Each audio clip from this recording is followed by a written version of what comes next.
Во редната состојба во државата и воопшто пандемијата со коронавирусот на светско ниво поволно се одразуваат врз оризопроизводството, односно врз откупните цени, поради што земјоделците можат да бидат задоволни.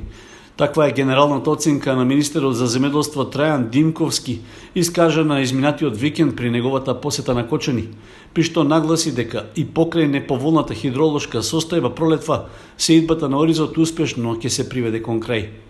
При тоа тој напомена дека и поддршката што земјоделците ја добиваат од државата влијае поволно врз подобрувањето на условите во оризопроизводството.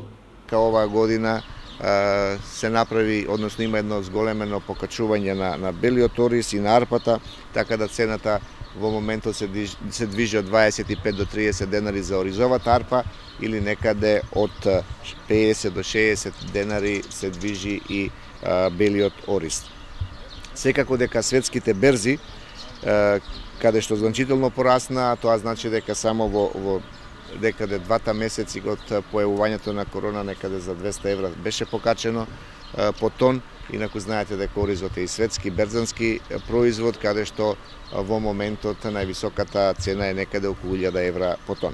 Програмата за 2020 година, субвенциите се зголемени по обработлива површина, каде што со задолжително користење на семенски материјал од 12.000 се на 25.000 денари, а за оние производители на ориз кои што не користат сертифициран семенски материјал, субвенциите се зголемени од 6 на 18.000 денари.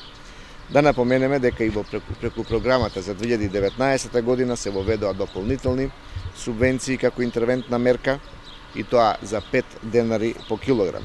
Во овој период машински се исчистени 150 км земјани канали, 20 км бетонски канали, исчистено е и речното корито на реката Брегалница во должина од 2,5 км, а рачно се исчистени 50 км главни и споредни бетонски канали за наводнување.